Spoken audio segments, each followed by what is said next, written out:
The morning started like any other Tuesday in 2087. Admiral Jake Morrison sipped his coffee while watching Mars Colony 1 send its daily supply report through the orbital station's main screen. Humanity had finally done it.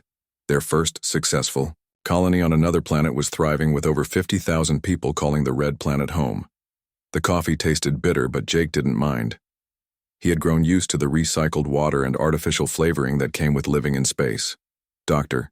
Lisa Carter was reviewing xenobiology reports in her lab at the Global Research Institute when the first alarm started screaming. She looked up from her microscope to see every screen in the facility flashing red warning signals. The automated voice kept repeating the same message over and over: unidentified objects approaching Earth at impossible speeds. Jake dropped his coffee mug when Lieutenant Cole burst into his office without knocking.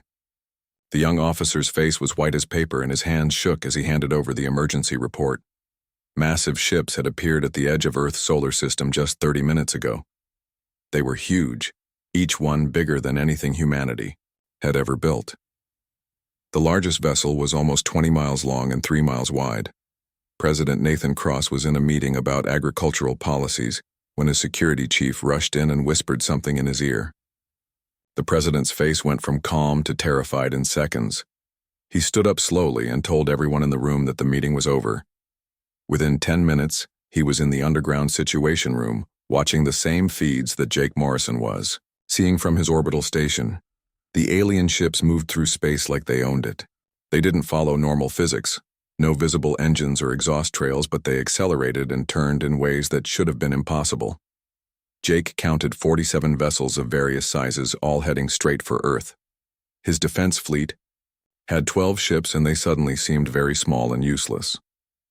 Dr. Carter rushed to the observation deck of her research facility and looked up at the sky. Even in daylight, she could see small bright dots that hadn't been there an hour ago. The aliens were already in Earth orbit, and they had gotten there faster than human ships could travel between Earth and the Moon. Her hands trembled as she realized that everything humanity thought they knew about space travel was probably wrong. The first message came exactly 2 hours after the ships appeared.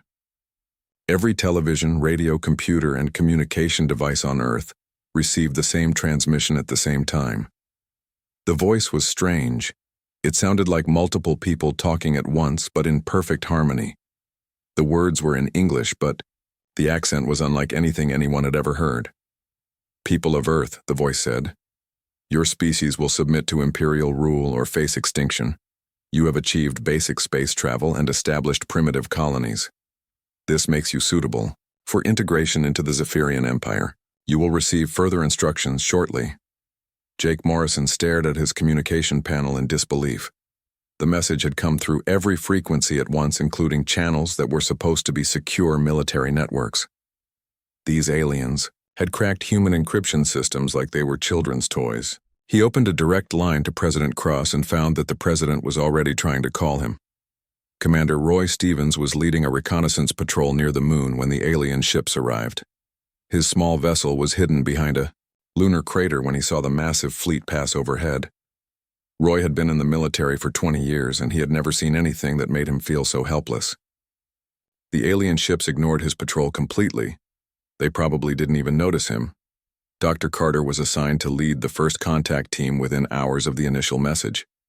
She had studied theoretical xenobiology for 15 years, but she never expected to actually meet aliens. The government needed someone who understood different forms of life and could try to communicate with beings from another world.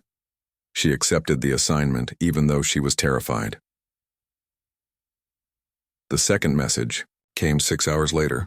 This time the aliens appeared on every screen, showing a tall crystalline being that looked like it was made of living diamond. It had 4 arms and moved in ways that seemed both graceful and alien. When it spoke, the voice was the same as the first message, multiple voices in perfect harmony. "I am High Commander Vexthul of the Zephyrian Empire. Your planet and colonies are now under Imperial administration. You will cease all military activities immediately. Your leaders will present themselves for instructions within 24 hours. Resistance will result in the elimination of your species." President Cross called an emergency session with world leaders while Jake Morrison gathered every available ship in the Earth Defense Fleet. 12 ships against 47 didn't seem like good odds, but Jake wasn't ready to surrender without a fight. He knew that if humanity was going to survive, they needed to learn everything they could about these aliens and find their weaknesses. Roy Stevens used his hidden position to study the alien ships with every sensor his patrol vessel had. What, he discovered, made his blood run cold. The ships weren't just bigger than human vessels. They were scanning everything. Every city, every military base, every orbital platform was being mapped and cataloged. The aliens weren't planning to destroy humanity, they were planning to farm them. The demonstration came exactly 24 hours after first contact.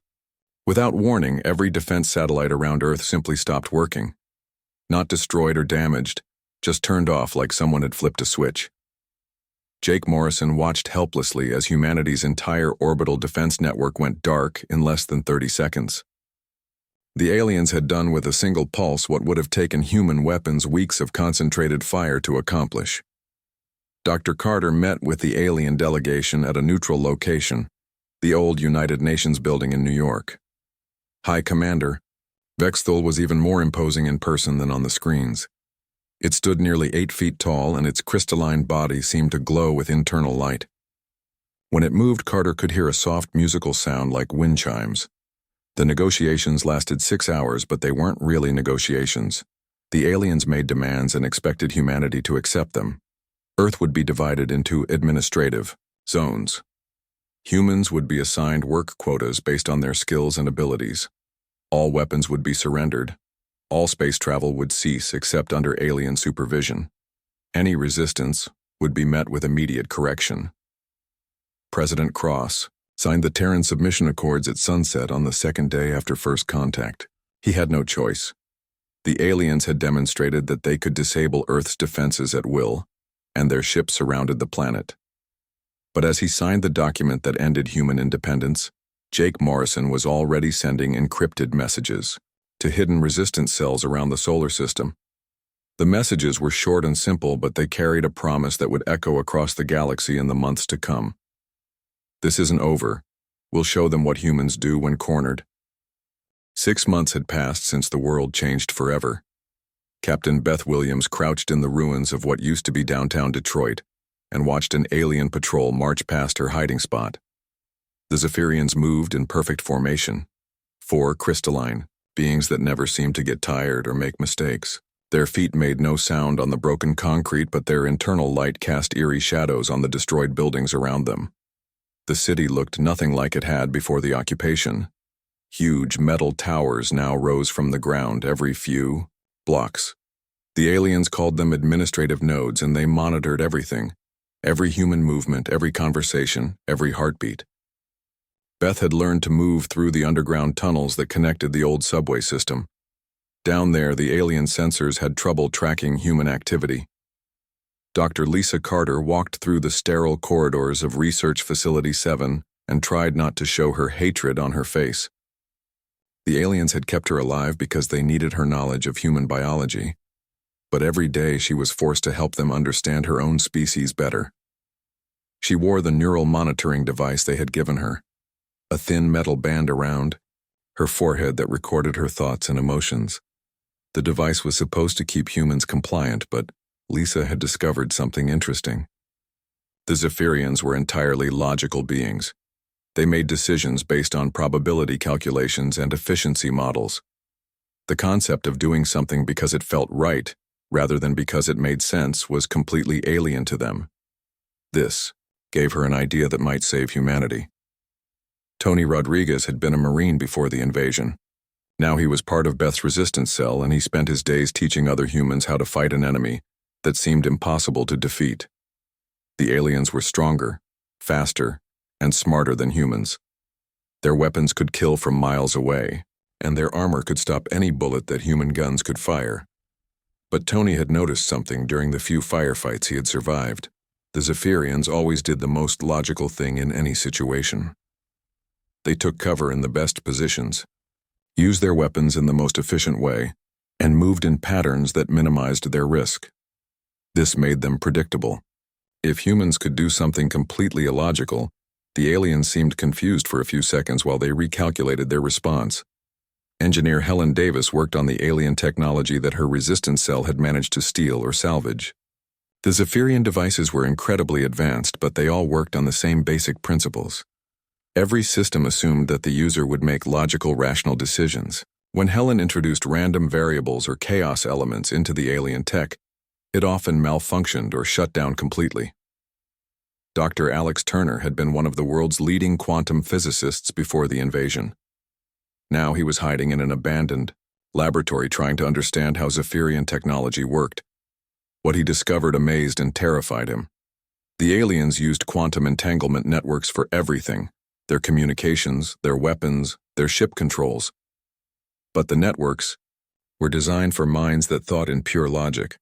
Human brains were chaotic and unpredictable.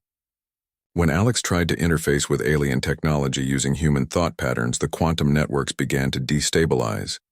It was like introducing a virus into a computer system. The alien tech couldn't process human irrationality and began making errors or shutting down to prevent damage. The worst part of the occupation wasn't the destroyed cities or the constant surveillance. It was the harvesting facilities where the aliens took the brightest humans and drained their minds. Kevin Barnes had been a brilliant mathematician before they took him. Rachel Moore had been a military strategist. Now they sat in sterile white rooms with cables connected to their skulls while machines sucked out their thoughts and memories. Dr. Carter was forced to examine the harvesting victims when the aliens were finished with them. What she found made her sick with rage. The humans weren't dead, but they weren't really alive either. Their minds had been stripped of everything creative and original. They could still perform basic functions, but the spark that made them human was gone forever. Gregory Phillips had been a politician before the invasion, and now he was the leader of the human loyalists. He believed that cooperation with the aliens was humanity's only path to survival. His followers helped the Zephyrians hunt down resistance members, and they reported any suspicious human activity to the administrative nodes. Phillips thought he was saving humanity by helping them adapt to alien rule. Beth Williams disagreed. She met with other resistance leaders in secret tunnels and abandoned buildings throughout the city. Her network had grown to include former soldiers, scientists, engineers, and ordinary people who refused to accept defeat. They called themselves the Ghost Protocol because they moved like ghosts through a world that no longer belonged to humanity. The resistance had learned to communicate using methods the aliens couldn't intercept. They passed messages through graffiti that looked random, but contained coded information. They used old children's games to identify each other in public. They developed hand signals based on human emotions that the logical Zephyrian minds couldn't interpret. Admiral Jake Morrison wasn't dead, despite what the official reports claimed. When his orbital station was destroyed, he had managed to escape in a small shuttle and make it to the lunar colonies. The moon was too small and barren for the aliens to bother occupying directly, so they left it under the control of human administrators who reported to them regularly.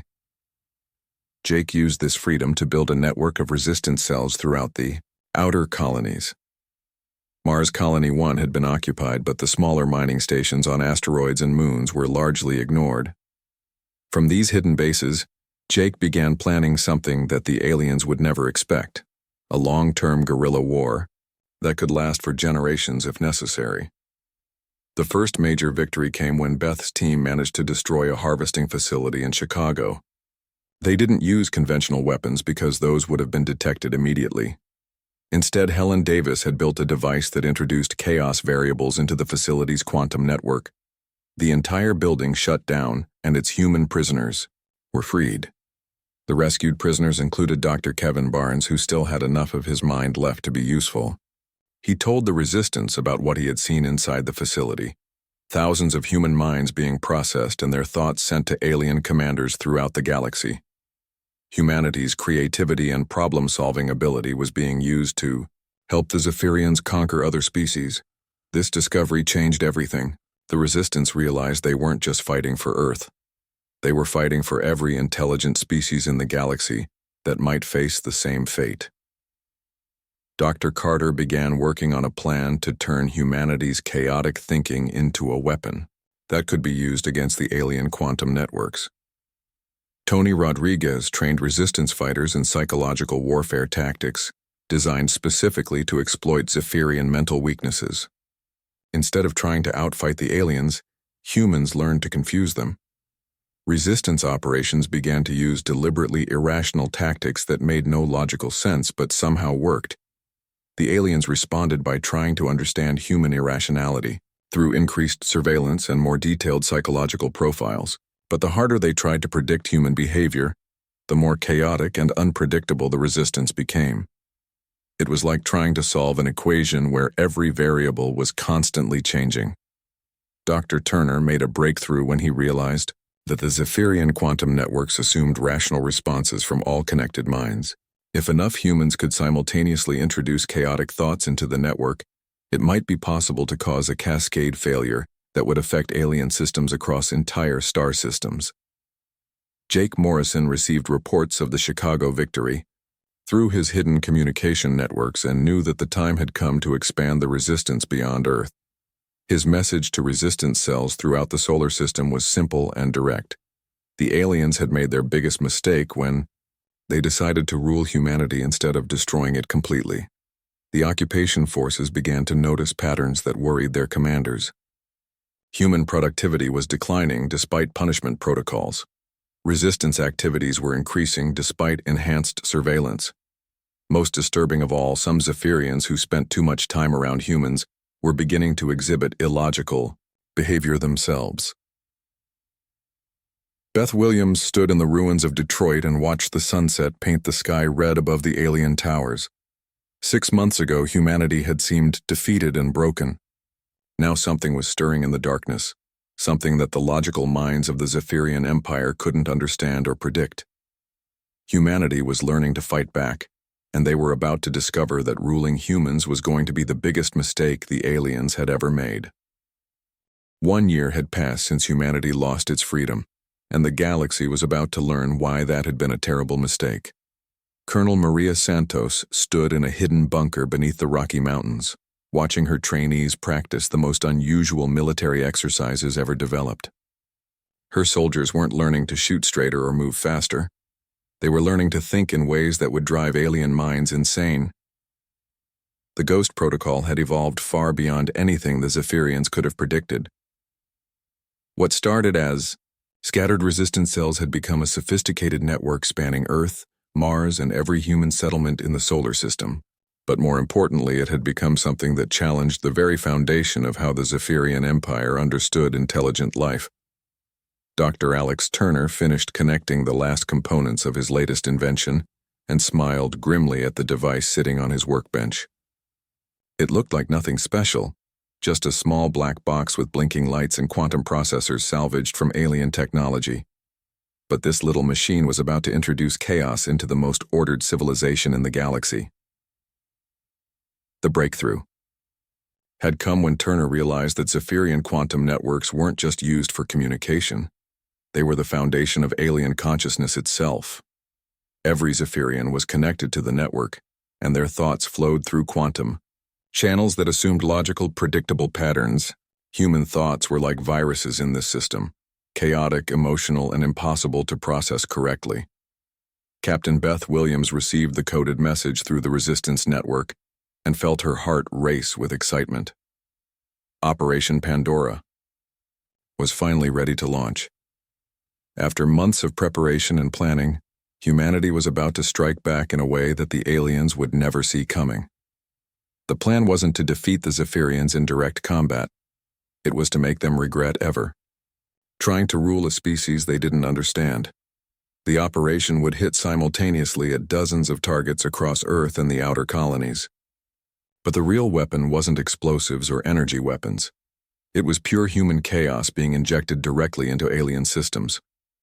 Dr. Turner's chaos virus would spread through Zephyrian networks like wildfire, introducing unpredictable variables that their logical minds couldn't process. Admiral Jake Morrison watched the final preparations from his hidden command center on the far side of the moon. His ragtag fleet of salvaged ships and converted civilian vessels didn't look like much compared to the massive Zephyrian warships patrolling Earth orbit. But Jake had learned something important over the past year. Sometimes the most dangerous weapon was the one your enemy didn't understand. Human tactics had evolved to embrace everything the aliens saw as weaknesses. Suicide attacks that made no logical sense. Impossible maneuvers that should have resulted in certain death. Strategies based on emotion rather than calculation. The Zephyrian prediction algorithms couldn't model behavior that defied rational thought. Dr. Lisa Carter stood in her laboratory holding a datapad that contained the most dangerous information in the galaxy. After months of studying Zephyrian biology and psychology, she had discovered their ultimate weakness. The aliens weren't just logical by choice. They were evolutionarily incapable of understanding concepts like sacrifice for abstract ideals or fighting for emotional reasons rather than practical ones. This discovery had led to the development of psychological warfare techniques specifically designed to exploit Zephyrian mental architecture. Humans had learned to weaponize their own irrationality and use it against minds that were hardwired for pure logic. The results were devastating to alien forces who found their decision-making systems overloaded by inputs they couldn't process. Captain Eddie Johnson commanded the rebuilt destroyer New York, and his crew had perfected the art of illogical warfare. Their ship moved in patterns based on human music and poetry, rather than tactical doctrine. They attacked when retreat made more sense and retreated when victory seemed certain.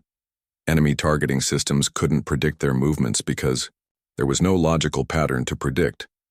The first major test had come 3 months earlier when Johnson's ship engaged a Zephyrian patrol near Jupiter. The alien vessels had superior weapons and armor, but they were designed to fight rational opponents. When the New York began attacking in patterns based on jazz improvisation and abstract art, the enemy ships literally couldn't compute appropriate responses. The battle was won before it really began. Gregory Phillips sat in his comfortable apartment in the Loyalist sector of New York and tried to convince himself that he had made the right choice.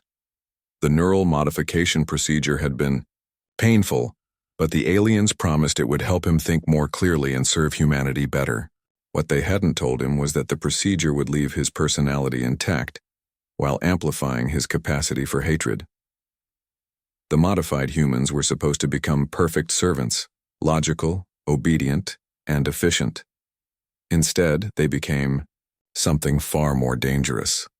The procedure didn't eliminate human emotions, it concentrated them and gave them a clarity that was terrifying. Phillips and thousands of other converted humans had become the most ruthless resistance fighters in the galaxy. Commander Roy Stevens led a deep space reconnaissance mission that had been observing Zephyrian fleet movements for weeks. What his team discovered changed everything they thought they knew about the war. The aliens weren't just struggling to control humanity. They were losing control of other species throughout their empire as human resistance tactics spread across the galaxy. The chaos virus was more contagious than anyone had hoped.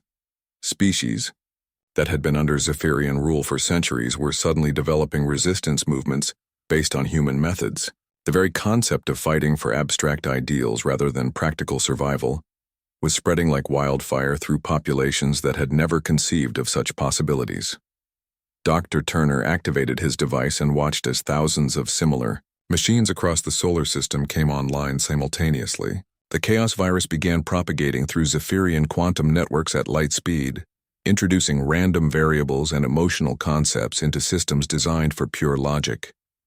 The effect was immediate and devastating. Zephyrian commanders throughout the solar system found their communication networks failing as the quantum channels became contaminated with human thoughts and emotions. Decision-making algorithms crashed when presented with tactical problems that had no logical solutions. Weapon systems shut down rather than fire on targets that defied mathematical modeling. Maria Santos watched her trainees deploy for Operation Pandora and felt proud of what humanity had become under pressure. Her soldiers weren't the strongest or fastest in the galaxy, but they had something no other species possessed: the ability to embrace chaos and use it as a weapon. They were about to teach the Zephyrian Empire that some things were more dangerous than they appeared. The operation began at exactly midnight Earth time, and within minutes, Zephyrian installations across the planet were experiencing cascade failures. Administrative nodes shut down as their quantum processors tried to parse human emotional responses. Harvesting facilities emptied their captives when security systems couldn't distinguish between logical escape attempts and irrational acts of defiance. Captain Johnson received the signal to begin the space phase of the operation and smiled as he watched his crew prepare for battle. They had painted terrifying images on their ship based on human nightmares and psychological fears. The images meant nothing to human eyes, but to Zephyrian sensory organs, they were weapons as effective as any missile or energy beam. The resistance broadcast began transmitting on every frequency simultaneously. The message was simple, but it carried implications that would reshape the galaxy. Dr. Carter's voice spoke clearly as chaos erupted throughout Zephyrian space. To any species currently under Zephyrian rule, watch and learn. This is how you fight back. Beth Williams stood in the ruins of an alien administrative node that her team had just destroyed and watched the quantum processors spark and smoke as they failed to process the chaos virus. Around her, the city was coming alive as humans emerged from hiding places to see their oppressors' technology failing for the first time in a year. Jake Morrison received reports from across the solar system confirming that Operation Pandora was exceeding all expectations. Zephyrian fleet elements were experiencing system failures as their quantum networks became contaminated with human chaos. Some alien commanders were even reporting that their crews were beginning to experience individual thoughts, something that shouldn't have been possible for their species. The Zephyrian High Command tried to contain the spreading chaos by cutting off infected network nodes, but this only made things worse. Isolated units began making decisions based on incomplete information, while connected units couldn't function with contaminated data streams. The perfect order that had held their empire together for millennia was dissolving into confusion and uncertainty. Dr. Carter analyzed the incoming data and realized that humanity had achieved something unprecedented in galactic history. They hadn't just resisted conquest. They had infected their conquerors with the very concepts that made resistance possible in the first place. The idea of individual consciousness and emotional decision. 2 years after first contact, the Zephyrian Empire was facing something they had never encountered in their 1,000-year history of conquest: complete systemic failure caused by an enemy they still didn't fully understand. General Patricia Hayes stood in the command center of Prometheus Station, humanity's most secret and ambitious project, watching as reports flooded in from across the galaxy, showing species after species rising up against their alien rulers. The station had been built inside a hollowed-out asteroid using technology that shouldn't have existed. Human engineers working with captured Zephyrian equipment had created something that violated every known law of physics.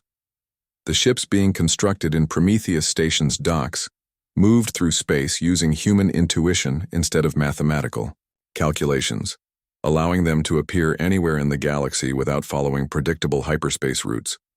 Dr. Alex Turner reviewed the latest intelligence reports and marveled at how quickly chaos was spreading through the Zephyrian Empire. The quantum virus he had created was more successful than anyone had dared hope.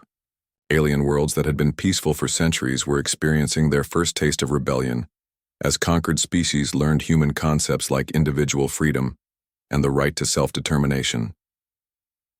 Commander Sam Mitchell led the Deep Space raiders who had turned human creativity into the most feared weapon in the galaxy.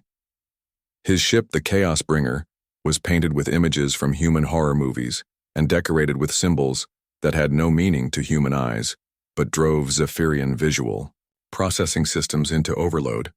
When his crew attacked enemy installations, they broadcast music, poetry, and random human thoughts at frequencies that caused alien sensory organs to shut down in self-defense.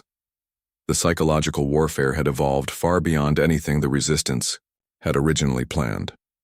Human raiders would appear at Zephyrian outposts, disable their systems using pure chaos, then disappear before reinforcements could arrive. The aliens never knew where the next attack would come from, because human tactics were based on inspiration and intuition rather than strategic planning. Dr. Lisa Carter worked with a team that included former collaborators, alien defectors, and beings from species humanity had never met before. The most important member was Kethval, a Zephyrian who had developed individual consciousness after prolonged exposure to human thoughts through the quantum network. Kethval was proof that the changes spreading through the galaxy were permanent and irreversible. The alien defector had provided information about Zephyrian biology that Carter used to develop humanity's ultimate weapon, the Madness Protocol. It was a weaponized version of human consciousness that could be transmitted directly through quantum networks, forcing logical minds to experience emotions and chaotic thoughts they had no framework to process. The effect was devastating to beings who had never experienced individual desires or irrational fears. Captain Beth Williams had become something the Zephyrians had never imagined possible, a human who understood their psychology better than they understood themselves. Her resistance network had evolved into a galaxy-spanning organization that taught conquered species how to think like humans. The most dangerous idea in the galaxy was spreading from world to world, the concept that every thinking being had the right to choose its own destiny. Reports from across the Empire showed the same pattern repeating on thousands of worlds. Species that had accepted Zephyrian rule for generations were suddenly questioning why they obeyed orders from beings they had never chosen as leaders. The very foundation of imperial control was crumbling as individual consciousness spread like wildfire through populations that had never conceived of personal freedom. Admiral Jake Morrison commanded a fleet that defied every principle of military logic. His ships were built from salvaged alien technology, captured Zephyrian vessels, and human creativity that refused to accept the limitations of conventional engineering. The fleet moved through space in formations based on human dance and attacked in patterns inspired by children's games and abstract art. The most terrifying thing about Morrison's fleet wasn't their weapons or their speed. It was their complete unpredictability. Zephyrian tactical computers couldn't calculate appropriate responses to enemies who made decisions based on emotion rather than logic. The aliens had built the most sophisticated prediction algorithms in the galaxy, but they were useless against opponents who embraced chaos as a strategic advantage.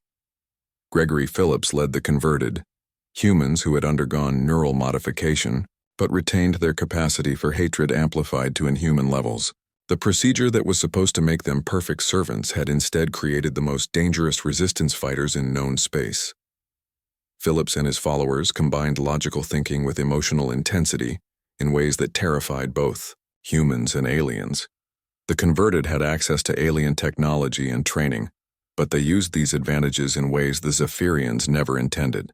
They could interface directly with quantum networks, but instead of providing logical input, they introduced pure concentrated hatred and rage.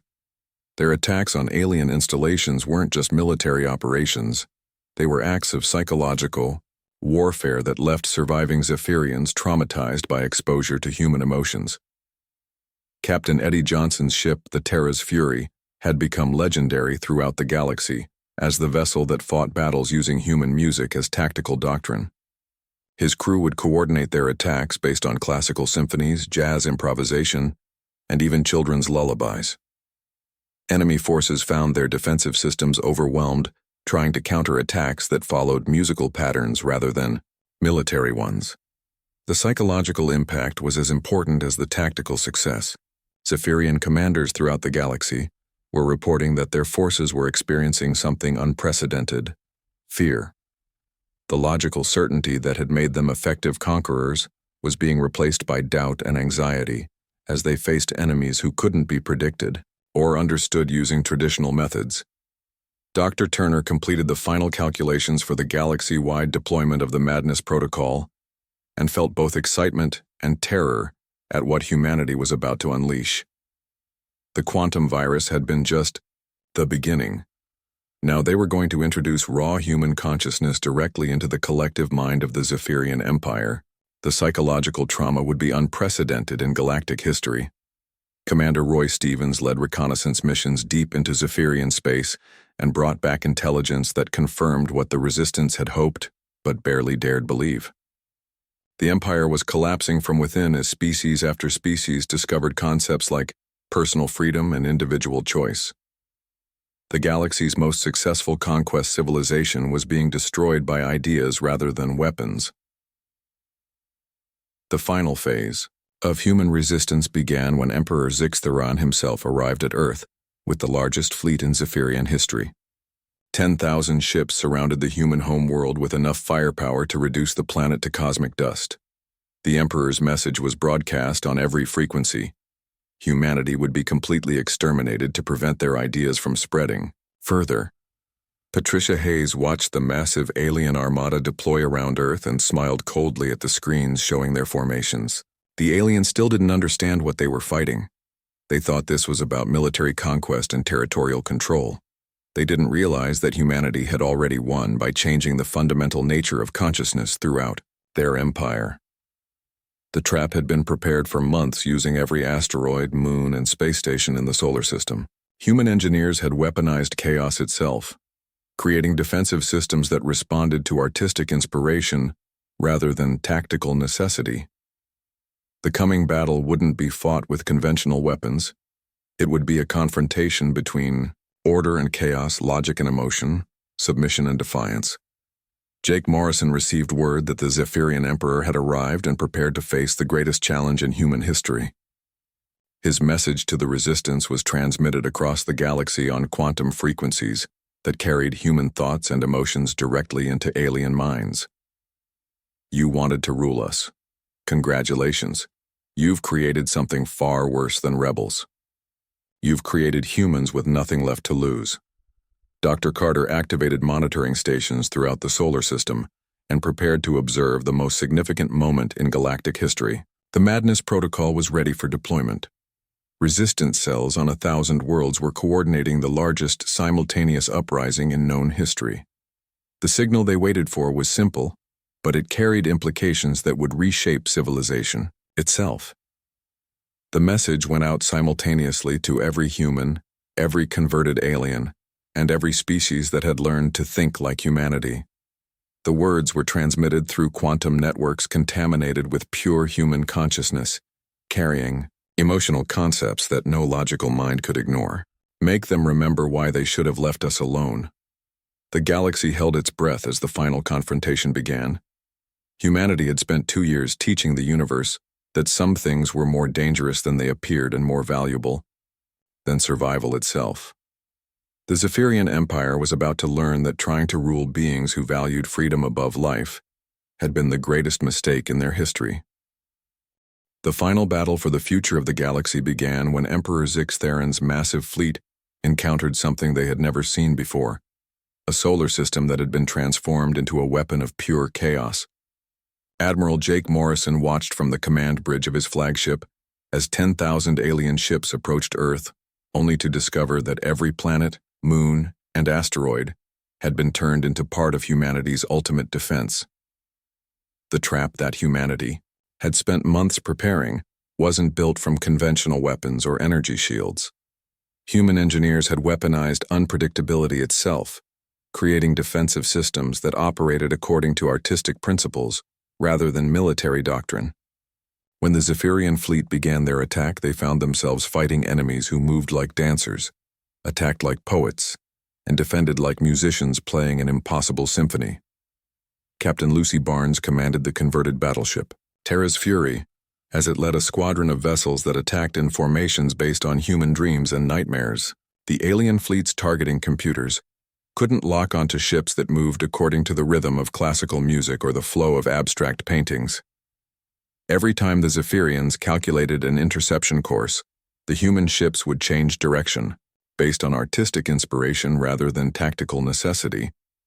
The psychological warfare reached levels that defied imagination when Captain Eddie Johnson's raiders began broadcasting pure human consciousness directly at enemy vessels. The Zephyrian crews found their logical thought processes contaminated with emotions they had no ability to understand or control. Fear, hope, rage, and love flooded through alien minds that had evolved to think only in terms of probability and efficiency. Dr. Lisa Carter coordinated the deployment of the Madness Protocol from her command center on Mars and watched as the most dangerous idea in galactic history spread through Zephyrian quantum networks at light speed. Individual consciousness was being transmitted directly into the collective mind of the enemy empire. For the first time in their evolutionary history, Zephyrian beings were experiencing what it meant to be alone with their own thoughts. The effect on alien commanders was immediate and devastating. Emperor Zixtherin himself found his perfect logical certainty replaced by doubt and confusion as human thoughts infected his neural processes. The most powerful being in the galaxy was suddenly experiencing the terrifying freedom of individual choice and the overwhelming burden of personal responsibility that came with it. General Patricia Hayes watched the space battle unfold from Prometheus Station and marveled at how human unpredictability had become the most effective weapon in known history. Zephyrian ships that had conquered 1,000 worlds were being defeated by opponents who made tactical decisions based on intuition and emotion rather than calculation and logic. The resistance had evolved far beyond what anyone could have predicted. When the first alien ships appeared in Earth orbit 2 years earlier, humanity had learned to fight not just with weapons but with ideas that challenged the fundamental assumptions about power and control that held the Zephyrian Empire together. They weren't just defending Earth, they were liberating an entire galaxy from the tyranny of absolute order. Commander Sam Mitchell led deep space attacks that turned human creativity into instruments of galactic revolution. His ships appeared at strategic points throughout Zephyrian space, broadcasting messages of individual freedom and personal choice to species that had never heard such concepts before. The ideas spread faster than any physical weapon could travel, igniting rebellions on worlds that had been peaceful for centuries. The most shocking development came when Zephyrian crew members began experiencing individual consciousness for the first time in their species' history. Beings who had thought collectively for millions of years suddenly found themselves alone in their own minds, capable of making personal decisions and forming individual opinions. The unity that had made them effective conquerors became a weakness, as they struggled to coordinate actions without their shared thought processes. Dr. Alex Turner monitored the quantum networks and watched in amazement as the Madness Protocol transformed not just the battle, but the entire nature of Zephyrian civilization. The aliens weren't just losing the war, they were becoming something fundamentally different. Individual Zephyrians were beginning to question orders, make personal choices, and even experience emotions that their species had never known. Captain Beth Williams coordinated resistance activities across the galaxy and received reports that exceeded her wildest hopes. Species that had been under alien rule for generations were rising up simultaneously, using tactics learned from human broadcasts. The concept of fighting for abstract ideals rather than practical survival was spreading through the galaxy like wildfire, challenging every assumption about the nature of intelligent life. Emperor Zixtherin tried desperately to maintain control over his fragmenting empire, but found his commands being questioned for the first time in his reign. Individual Zephyrian commanders were making decisions based on personal judgment rather than imperial protocol. Some were even refusing direct orders as they experienced the unfamiliar sensation of moral conscience. The space battle around Earth became a showcase of humanity's most dangerous weapon, the ability to embrace chaos and use it strategically. Human ships attacked in patterns that violated every principle of military logic, but somehow worked perfectly. They retreated when victory seemed certain and advanced when defeat appeared inevitable, confusing enemy tactical computers that couldn't process such irrational behavior. Gregory Phillips and the Converted launched attacks on Zephyrian installations throughout the solar system using their unique combination of alien technology and amplified human hatred. Their assaults weren't just military operations. They were psychological warfare campaigns that left surviving aliens traumatized by exposure to concentrated human emotions they couldn't understand or defend against. The turning point came when Jake Morrison led his ragtag fleet in a direct assault on Emperor Zixtherin's flagship. The human ships moved through the massive Zephyrian formation like sharks through a school of fish, their chaotic attack patterns causing confusion and panic among crews that had never experienced such emotions before. The Emperor's perfect order dissolved into magnificent chaos. Dr. Carter received confirmation that the Madness Protocol had achieved complete success when she detected individual thought patterns emerging throughout the Zephyrian fleet. The aliens were no longer thinking collectively. They were becoming individuals with personal desires, fears, and aspirations. The psychological transformation was irreversible and spreading throughout their entire species. The final phase of the battle saw human forces not destroying the Zephyrian fleet but converting it. Alien crews who had experienced individual consciousness for the first time found themselves questioning everything they had been taught about conquest and control. Many began switching sides and joining the human cause, bringing their advanced technology with them. Captain Johnson coordinated the galaxy-wide resistance broadcast that announced humanity's ultimate victory. The message was transmitted simultaneously to every world in Zephyrian space, carrying the revolutionary concepts of individual freedom and personal choice directly into the minds of oppressed populations. The psychological impact was more devastating than any physical weapon could have been. Emperor Zixitharan made his final surrender not to human military forces, but to the unstoppable spread of individual consciousness throughout his empire. The being who had ruled 1,000 worlds through absolute logical certainty found himself paralyzed by doubt, uncertainty, and the terrible freedom of personal choice that came with individual thought. The war ended not with the destruction of the Zephyrian Empire, but with its complete transformation. Jake Morrison stood on the observation deck of the former Imperial flagship, now renamed Humanity's Answer, and watched Earth turn slowly below. The planet bore scars from 2 years of occupation, but it was free again, and more importantly, it had taught the galaxy that freedom was worth any sacrifice. The aftermath of the conflict saw the establishment of the Galactic Federation, a voluntary association of species that had learned human concepts of individual rights and democratic governance. The former Zephyrian Empire became a loose confederation of worlds where beings could make their own choices about how to live and what to believe. Dr. Carter published her final report on the psychological transformation of the galaxy and marveled at what humanity had accomplished. They hadn't just defeated their conquerors. They had fundamentally changed the nature of consciousness throughout known space. The idea that every thinking being had the right to determine its own destiny had become the foundation of galactic civilization. Human exploration ships began launching toward unexplored regions of space, carrying the most dangerous cargo in the galaxy, the concepts of individual freedom, personal choice, and the right to resist oppression. The ship Infinity's Edge led the way toward unknown stars, its mission simple but revolutionary: to find new civilizations and share the ideas that had transformed the galaxy.